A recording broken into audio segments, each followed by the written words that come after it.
You know how when you wear a really heavy winter coat for too long, you kind of forget how much it actually weighs. Oh, yeah, you just get completely used to trudging around in it. Exactly, but then you step inside, you shrug it off, and suddenly you feel impossibly light. Like you can actually breathe again, Yes. And that physical relief. We're looking at that exact sensation today in our deep dive, but, applied to human identity. which is such a great angle. I think so too.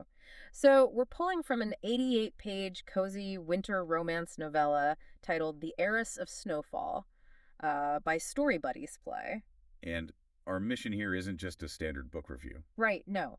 We want to figure out why the classic secret identity and forced proximity tropes are so incredibly appealing to you, the listener, especially right now in our hyper-connected digital age. Well, to really understand the appeal of this escape, we first have to look at what these protagonists are actually running from. Setting the stage. Right, so we have Genevieve Vance, who is the heiress to this massive shipping empire, and she's fleeing relentless paparazzi to find a secluded spot in Snowfall Ridge, Vermont. Sounds idyllic already. It is. Hmm. And at a local cafe, she bumps into Carter Sterling, who happens to be a reclusive tech billionaire also trying to, just vanish for a while. Okay, let's unpack this. They meet, they immediately recognize this shared exhaustion in each other, and they bond over just having a normal everyday life. Yeah, without ever mentioning their massive fortunes. They're just two people who took off that heavy backpack or, that winter coat we talked about. But I do struggle with this premise a little bit. How so? Well, if the entire foundation of their budding relationship relies on hiding their reality, isn't that just a shared delusion? Like, how do you build a genuine connection on omission? I get that, but what's fascinating here is that the secret identity trope isn't really functioning as deception in this context. Wait, really? It's not? Not really. It's tapping into a deep human desire we all have, which is to be valued for who you inherently are. I mean, think about your own digital footprint, Oh, man. right? Social media, your job title, your public reputation, that is heavy baggage. Genevieve and Carter aren't faking their personalities. They're just, what, editing the context? Exactly. Hmm. They are temporarily removing the static that usually distorts how people see them. They want to know they are enough without the corporate empires attached to their names. That makes a lot of sense. We all crave a space where we aren't being perceived through a filter. Oh, completely. But, in a modern world where everyone has a camera in their pocket, hiding is practically impossible. And the story shifts gears completely when a tourist snaps a photo of Genevieve. Yeah, their safe sanctuary just cracks, It does. And here's where it gets really interesting. Carter uses his tech team to completely scrub the tracing data from that tourist's photo. which is quite the move. It is. And I have to push back here, though. Mechanically, how does a billionaire casually scrub a photo off some random tourist's phone? I mean, are they hacking this person's iCloud? That would be a bit much. Right. That feels like it breaks the cozy romance vibe entirely. It is definitely an intense tonal shift.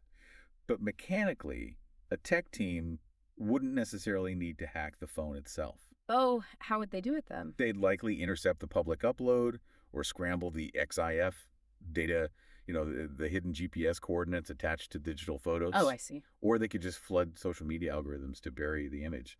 But you're spotting a crucial tension here. The loss of the cozy illusion. Exactly. It shatters the illusion because it shows exactly how aggressively you have to fight to maintain anonymity today. Yeah, it turns a Hallmark moment into a cyber thriller almost. Seriously. But I do appreciate that it's not just a one-sided rescue mission.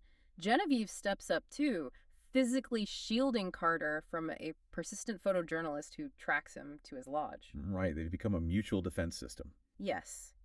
And if we connect this to the bigger picture, this mutual protection modernizes the whole trope, don't you think? Completely. Forced proximity isn't just about being physically stuck in a cabin during a snowstorm anymore, No, it's about being huddled together in a defensive bunker against the digital world. which makes the inevitable exposure hit so much harder later on. Oh, yeah. When that high profile donor spots them, the cover is blown and the media circus arrives. And Genevieve's immediate instinct is to just run away again, Right, but specifically to protect Carter's cherished privacy, she assumes the relationship has to end because the real world broke in. which forces Carter to make a truly fascinating choice. He refuses to let her run. He steps up. He does. He publicly steps in front of the press and sets firm boundaries, claiming their relationship. Wow. Yeah, he sacrifices his ultimate priority, his reclusive nature, just to take control of the narrative.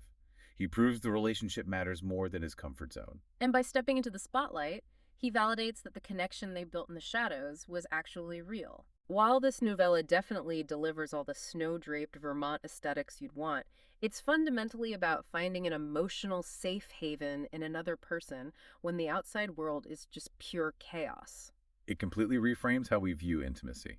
Like, we usually assume intimacy requires being fully known within the context of our daily lives, our jobs, our public personas. Right, but maybe it's the exact opposite sometimes. So I want to leave you with this thought to mull over today. Go for it.